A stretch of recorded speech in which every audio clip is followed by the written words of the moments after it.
Қайырлы күн оқырман, эфирде Алтынсарин Legends.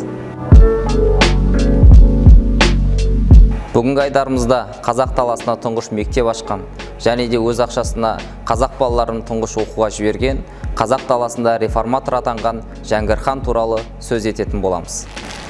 Бөкейұлы Жәңгір хан 1823-1845 жылдар аралығында Бөкей ордасының ханы болған. Ол кішкентай кезден еуропаша білім алып, хандар арасында өзінің полиглоттық қасиетімен ерекшеленген. Атап айтсақ, ол орыс тілін, неміс тілін, араб, парсы, татар тілдерін жетік меңгерген. Ел билеу ісіндегі ерекшеліктердің бірі дәстүрлі киіз үйден бас тартып, ол өзіне хан ордасын, яғни резиденциясын салған. Біреу білсе, біреу білмес, бұл резиденцияға, яғни хан ордасына елбасымыз тұңғыш президентіміз Нұрсұлтан Әбішұлы Назарбаев ресми сапармен 2 рет барған. Жәңгір хан білім жүйесі арқылы көптеген салаларда жетістіктерге жетуге болатынын өте жақсы білді.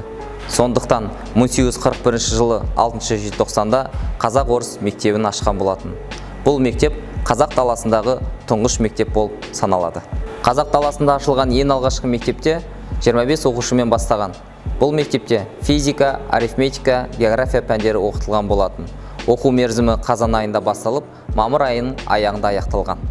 Жәңгір ханның тікелей қолдауымен ашылған мектепте бұл мектептің оқу бағдарламасын, оқу жүйесін барлығы тікелей ханның қадағалауында болған.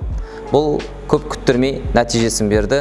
Мектепте 100-ден астам оқу ағарту саласындағы ғалымдар мен және де 20-дан астам академиктердің түлеп ұшуына себепші болды. Ұрпаққа мол мұра ретінде қалдырған еңбектерінің бірі, кейін осы мектепті бітірген мектеп түлектерін Жәңгір хан өз ақшасына Ресейдің жоғары оқу орындарына оқуға жіберді. Бұл сөзсіз қазақ даласындағы тарихта өшпестей орын қалдырды.